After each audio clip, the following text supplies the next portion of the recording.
The Way of Shadows by Brent Weeks, Chapter 42. The God King, Gareth Ursel, was awake before the functionary knocked on his bedchamber door. No one could approach this room without waking him. It meant less sleep than he might like, but he was an old man now. He didn't need much sleep. Besides, it kept the slaves on their toes. The room wasn't what one might expect of a God King. It was open, light and airy, filled with beautiful, plague-stained glass, and ivory mirrors, and Sethi lace on the bed, and dire bare rugs from the frieze on the floors, and freshly cut flowers on the desk and the mantel, all chosen and arranged by a slave with aesthetic sensibilities. Gareth cared for none of it but the paintings. Portraits of his wives lined the walls. His wives had come from almost every nation in Midicrew, and with few exceptions all were beautiful. Petite or willowy, buxom or boyish, pale or dark, the images all pleased Gareth Ursel. He was a connoisseur of feminine beauty, and he spared no expense in indulging this vice. It was, after all, a service to his family and the world that he bred the best sons possible. That was where the unattractive women came in. He'd experimented with kidnapping women from royal families in hopes that they might produce more acceptable sons. 2 of his current 9 eightlings had been born of such women. So Gareth supposed that nobles might produce acceptable sons at a slightly better rate than the rabble, but it was even ever so much more tedious to breed with an ugly woman. Partly for his son's sake, and partly for his own amusement, he'd even indulged in making some of the women love him.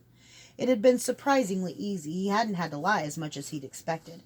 Women were so willing to do that to themselves. He'd heard that love made the sex better, but he wasn't impressed. With magic, he could make a woman's body respond to him however he pleased, and there was a joy in watching a woman try to hold her fury and hatred while his magic pleased her in ways she'd never felt before. Unfortunately, such pleasures did have their price. Those wives had to be watched closely. He'd lost 2 to suicide. The functionary's hand banged on the door, and Gareth gestured it open. The functionary came in on his knees, scooting forward, crossing his arms on his chest. "My God, my majestic king." Gareth sat up. "Out with it! You have a message from the Jadwin slut." "She reports that she has killed the prince, but has lost possession of the Kikari. So sorry, your holiness." "Doubtless it's another counterfeit," Gareth said, addressing himself, not the functionary. "Have the ships arrived on the Modani invasion?" Scenaria he could deal with whenever he pleased, but a straight march south would tie up his armies for weeks or months. That damned Duke Geyer had turned the defenses at Screaming Winds into a serious obstacle. He could take it, of course. He could probably defeat any army in the world now except the Alitarians. But a God King didn't waste men or meisters on frontal assaults, not when he had other options. Besides, what conqueror would really want a hive like Scenaria anyway? He'd almost do better to exterminate everyone there and send his own subjects to colonize the city. Gareth Ursel's interest wasn't in temporal power. The bid for Scenaria was just an amusement. He had far more reliable intelligence that the Red Kikari was in Modai. Once there, he would have Scenaria surrounded. He could probably take the country without even fighting for it. Then, Sira, and a strike right into the mage's heart, Shosendi.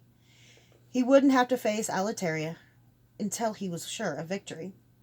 2 ships are still passing through Cenarian waters. "Good, then, your holiness," the man squeaked as he realized whom he had interrupted. "Hopper?" "Yes, your holiness." Hopper's voice was barely a whisper. "Don't ever interrupt me again." Hopper nodded, wide-eyed. "Now, what did you have to say?" "Lady Jadwin claims to have seen someone bond to the Kikari in the hallway outside her room. Her description was accurate." "By Kali's blood," Gareth breathed, "a Kikari. After all this time, a Kikari someone had bonded. That almost made it easier. A Kikari alone was small enough it could be hidden or lost anywhere. But a Kikari that had bonded would be kept close by whomever bonded it. Reroute those ships and order Roth to go ahead with the assassinations. The Geyers, the Shinga, all of them. Tell Roth he's got 24 hours. Something was terribly wrong. Regnus Geyer knew that as soon as he reached the gates of his home. No guards were standing outside, even with how many of his servants and guards the king had managed to have fired or driven off in the last decade. That was disturbing. The lamps were still burning inside the manse, which was odd, an hour past midnight. "Should I call out, my lord?" Gurdon Frey, his guard, asked. "No." Regnus dismounted and looked through his saddlebags until he found the key. He opened the gate and drew his sword. On the other side of the gate, out of the lamplight, was a body. Each had his throat cut. "No," Regnus said. "No.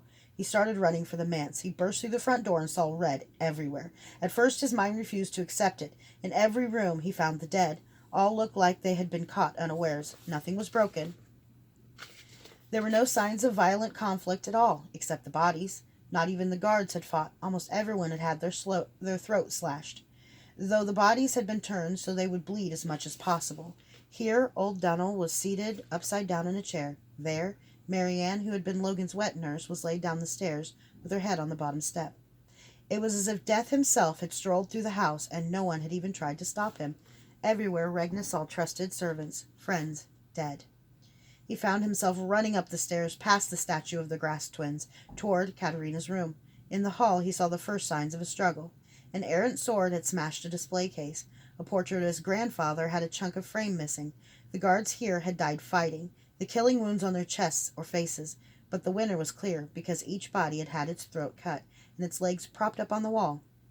The puddles from a dozen men met, coating the floor as if it were a lake of blood. Gurdon knelt, his fingers touching a friend's neck. "They're still warm," he said. Regnis kicked open the door of his room. It banged noisily. If it had been closed and locked earlier in the night, it wasn't now. 4 men and 2 women were there, stripped, lying face down in an open circle. Above them, naked, hanging upside down, with from one foot tied to the chandelier high above where the other leg flopped grotesquely, was Katerina. Cut into the backs of the corpses, one word to each, were the words, "Love and kisses, Hugh Gibbet." The knife standing straight up out of his steward Wendell North's back served as the period. Regnis ran. He ran from room to room, checking the dead, calling out their names, turning them over to look at their faces. He became dimly aware of Gurdon shaking him. Sir, he's not here. Logan's not here. We have to leave. Come with me." He let Gurdon drag him outside, and the smell of air without blood on it was sweet. Someone was repeating over and over, "Oh my God, oh my God, oh my God." It was him. He was babbling. Gurdon paid no attention to him, just pulling him straight along, stumbling. They got to the front door just as 6 of the king's elite lancers rode up, with lances leveled. "Hold!" the lieutenant called. His men fanned out around Regnis and Gurdon. "Hold! Are you Regnis Geyer?" Something about the bared steel and the sound of his own name wakened him. "Yes," he said, looking at his bloody clothes, then stronger. "Yes, I am he." "Lord Geyer, I have been ordered to arrest you. I'm sorry, sir." He was young, this lieutenant. His eyes were wide, as if he couldn't believe whom he was arresting. "Arrest me?" His mind was slowly coming back under his power, like a horse that had taken to the bit in its teeth and galloped on its own way, and was now willing to submit once more. "Yes, my lord, for the murder of Katerina Geyer."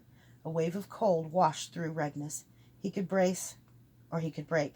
He clenched his jaw, and the tears that sprang from his eyes seemed oddly out of place with the command in his voice. "When did you get your orders, son?" "An hour ago, sir," the lieutenant said, then looked peeved that he'd so automatically obeyed a man he was supposed to be arresting. "She hasn't been dead 15 minutes, so tell me, what does that say about your orders?" The lieutenant's face blanched. A moment later, the lances were wavering. "Our captain said you'd been seen doing it, sir. An hour ago he said that." The lieutenant looked at Gurdon. "Is it true?" "Go see for yourself," Gurdon said. The lieutenant went inside, leaving the men nervously guarding them. Some of the men peeked through the windows and quickly looked away. Regnis felt impatient, as though if he were given time, he might think again, might detach from his mind. Tears were running down his cheeks again, and he didn't know why. He had to think. He could find out the captain's name, but the man was also just obeying orders, whether from the Sakage or the king. Several minutes later, the lieutenant emerged. He had vomit in his beard and was shaking violently. "You may go, Lord Geyer, and I'm sorry. Let him go." The men withdrew, and Regnis mounted, but he didn't leave. "Will you serve the men who massacred my whole family?" Regnis asked. "I intend to find out, my son, and I intend to find who—" His voice betrayed him, and he had to clear his throat. "Come with me, and I swear you will serve with honor." His voice cracked on the last word, and he knew he could say no more. The lieutenant nodded. "We're with you, sir." The men nodded, and Regnis had his first squad. "My lord," the lieutenant said, I cut her down, sir. I couldn't leave her like that." Regnis couldn't speak. He sawed at his reins viciously and galloped for the gates. "Why didn't I do that? She was my wife. What kind of man am I?" Lord General Aegon was one of the few nobles who hadn't been at the Jadwins' party last night. He hadn't been invited, not that he felt left out. The sun was just creeping over the horizon, and the situation didn't look any better in the light of day.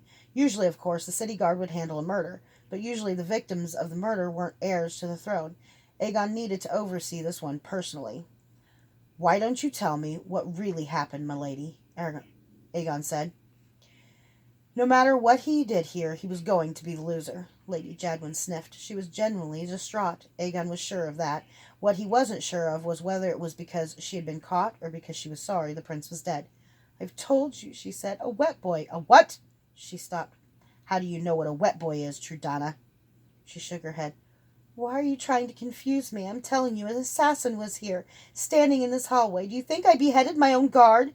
Do you think I'm strong enough for that? Why won't you listen to Elaine? She'll tell you." Blast. He had thought about that. Not only did he doubt that Lady Jadwin was strong enough to behead a man, but she had no weapon to do it with. And if she just murdered the prince without saying a word, why would she cry out and draw people upstairs before she had a chance to clean the blood off her hands and face? "Explain this," he said. He lifted the red dress she'd worn the night before. His men had discovered it wadded in the closet. It was still damp with hardening blood. A lot of blood. After the assassin stabbed the prince, he fell, and I caught him. He died in my arms. I tried to go get help, but the assassin was still in the hall. I was terrified. I panicked. I couldn't stand to have his blood all over me." "What were the two of you doing alone in the bedchamber?" The Duchess stared at him as if her eyes were hot coals. "How dare you? How dare you, Trudana?" Aegon said. "How dare you cheat on your husband, not only with the king, but also with the king's son? What kind of perverse pleasure did you take out of that? Did you like making the prince betray his father?" She tried to slap him, but he moved. "You can't slap everyone in the kingdom, Trudana. We found the bloody knife in your room. Your servants vouch that it's yours. I'd say the odds are that you're going to be beheaded, unless, that is, the king decides you deserve a common traitor's death at the wheel." At those words, Trudana Jadwin paled and turned green, but she didn't say another word. Aegon gestured angrily, and his men took her away. "That was unworthy of you," a woman said. Aegon turned and saw Elaine Cromwell, the Jadwin's maidservant, who'd been found beaten up and unconscious in her room. She was curvaceous, pretty except for the scars and bruises on her face, but Lady Jadwin fancied herself an artist, so she liked to surround herself with pretty things. "Yes," Aegon said, "I suppose it was, but seeing what she'd done, what a waste." "My mistress has made many poor choices," Elaine said. "She's hurt many people, destroyed marriages, but she isn't a murderer, Lord General. My lord, I know what happened here last night." "Really? So you're the one?" His voice was more cutting than he'd intended. He was still trying to put the pieces together himself. How had that guard, Stumpy, who now resembled his nickname more than ever, been killed? Why would the Duchess kill the prince silently and change her clothes, but not finish washing her hands and face before screaming for help? Surely, if she'd been cold-blooded enough to murder the prince, maybe in a cold rage as he'd left her, and been self-possessed enough to start hiding the evidence, she would have done a better job of it before calling people to her. But then some of the guests had claimed it was a man's voice that they heard yell upstairs. The guard? Had he stumbled upon the murder, yelled wordlessly, and then been beheaded? Beheading someone wasn't easy. Aegon knew that. Even if you cut through between the vertebrae, it took substantial strength. Aegon had examined Stumpy, and the blade had cut through the vertebra. He turned his eyes back to Elaine. "Sorry," he said. "This has been a difficult night. Any way you can help would be welcome." She looked up, and there were tears in her eyes. "I know who killed the prince. He's a wet boy masquerading as a lord. I knew what he was, and I knew that he was coming, but I didn't think he'd hurt anybody. His name is Kyler Stern." "What?" Aegon said. "It's true, I swear it." "Look, young lady, your loyalty to your mistress is admirable, but you don't need to do this. If you hold to that story, you'll go to jail, at the least. If you're found to be an accomplice, or even an unwitting accessory to the murder of the prince, you may be hanged. Are you sure you want to do this, just to save Trudana Jadwin?" "It isn't for her." Tears coursed down her cheeks. "Then it's for this Kyler Stern? He was the young man who had the fight with Logan. You must hate him fiercely."